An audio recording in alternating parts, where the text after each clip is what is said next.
এই গ্রাম চিকিৎসা বা পল্লী চিকিৎসক আছেন, সেই পল্লী চিকিৎসকের কাছে একজন রোগী প্রথমে রোগ হলে সে ওখানেই আস্থা পায়, ওখানেই যায়, তার কথা বলতে পারে এবং চিকিৎসা নেয় এবং সেই চিকিৎসায় ভালো হচ্ছে।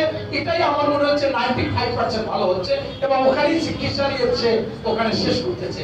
সেই পল্লী চিকিৎসকদের নিয়ে সবচেয়ে বেশি চিন্তা করেছিল বাংলাদেশে একজন প্রেসিডেন্ট, যার উপাধি দিতে গেলে তিনি রাখাল রাজা।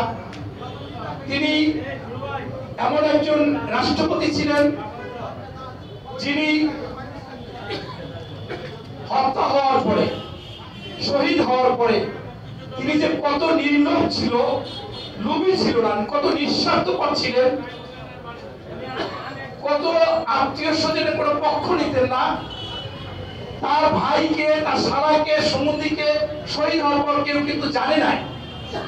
সেই শহীদ প্রেসিডেন্ট জিয়াউর রহমান মনে করেছে যে বাংলাদেশে যদি ঘরে ঘরে চিকিৎসা পৌঁছে যেতে হয় তাহলে এই পল্লী চিকিৎসকদের দরকার এবং পল্লী চিকিৎসকদের মাধ্যমে এই চিকিৎসা সেবা ঘরে ঘরে যেতে পারে। এবং তাই তিনি আপনাদের পল্লী চিকিৎসকদের স্বীকৃতি দিয়েছিলেন এবং আপনাদেরকে সনদ দিয়েছিলেন যে এরা চিকিৎসা করবে এবং তাহলেই বাংলাদেশে সেই সময় ৬৮,০০০ গ্রাম, এখন প্রায় ৮৪,০০০ গ্রাম, এই ৮৪,০০০ গ্রামের চিকিৎসা ব্যবস্থা যাবে। সেই পল্লী চিকিৎসক দলের সম্মানিত অ্যাসোসিয়েশনের সভাপতি আমার ভাই জনাব মারুফ হোসেন, উপস্থিত আছেন সাধারণ সম্পাদক জনাব রহমতুল্লাহ এবং আপনারা এর কর্মকর্তা। ১৬ সালে বিএনপির যখন কমিটি হয়, হওয়ার পরে মারুফ ভাই বলেছিল যে আমাদের পল্লী চিকিৎসক থেকে ২-৪ জন লোককে কেন্দ্রীয় কমিটিতে নেওয়া যায় কিনা।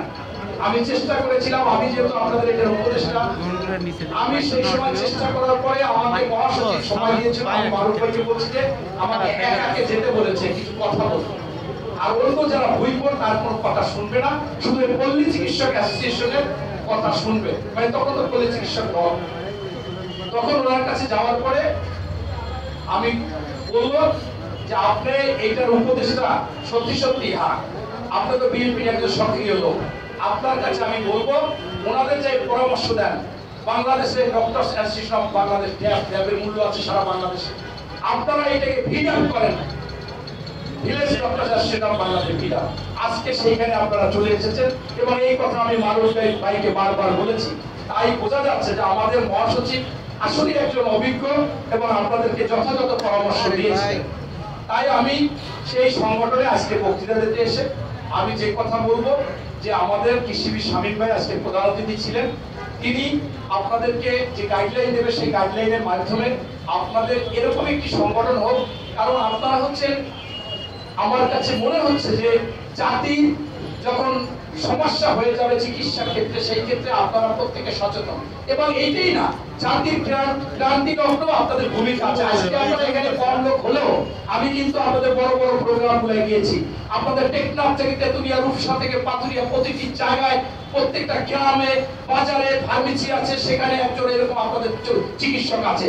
তারা যদি চেষ্টা করে, যেহেতু তিনি চিকিৎসা দেয়, একজন মানুষকে ঔষধ দেয়, জ্বর হলে কি লাগবে, এই সর্দি হলে কি লাগবে, তখন ওই রোগীটা আপনার প্রতি আস্থা আছে। তাই আপনি জাতির ক্রান্তি লগ্নের একজন পরামর্শ, একজন মনে করেন নায়ক, কারণ আপনি ওখানে বসে আপনি যদি বলেন যে এটা ভালো এটা খারাপ, অনেকেই আপনার কথা বিশ্বাস করবে। তাই আমি মনে করি যে আপনারা আজকে ঐক্যবদ্ধ হয়ে আপনারা সত্যিকার অর্থে একটি মানুষের মধ্যে ন্যায়, নীতি, নৈতিকতা, মূল্যবোধ, সততা, কমিটমেন্ট রক্ষা, আমানত রক্ষাকারী হতে হবে এবং বিশেষ করে যদি মুসলমান হয় তার ইমানই হতে হবে, আর অন্য ধর্মের হলে ধার্মিক হবে, কোনো ধর্মে খারাপ কিছু লেখেনি। তাই আমি মনে করি সেই অবস্থান আপনারা ঠিক করবেন। এরপরে আমি ২-৪টি কথা বলবো আজকে সমসাময়িক ব্যাপার নিয়ে। আপনারা জানেন যে বাংলাদেশে আমরা যে সংগঠনটা করি, সেই সংগঠনের যিনি প্রতিষ্ঠা করেছেন, তিনি হচ্ছেন বাংলাদেশের স্বাধীনতার ঘোষক শহীদ প্রেসিডেন্ট জিয়াউর রহমান, তখন মেজর জিয়া।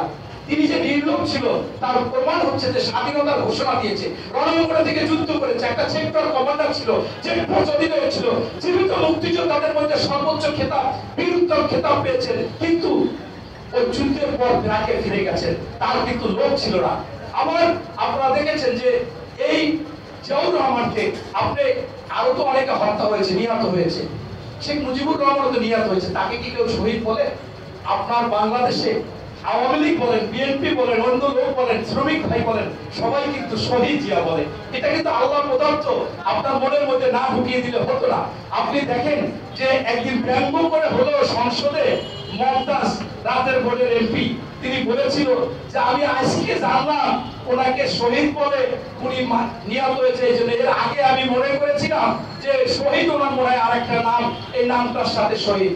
অর্থাৎ ব্যঙ্গ করে বললো, তুমি মমতাজ, তোমার নেতা, তোমার যত আওয়ামী লীগের লোকজন তারা শহীদ প্রেসিডেন্ট জিয়াউর রহমানকে বলে, কারণ তিনি দেশের জন্য শহীদ হয়েছে। 41 দিন বাংলাদেশে শোক পালন হয়েছে এবং বাংলাদেশের বহির্বিশ্বে অনেক দেশে শোক পালন হয়েছে এবং মানুষ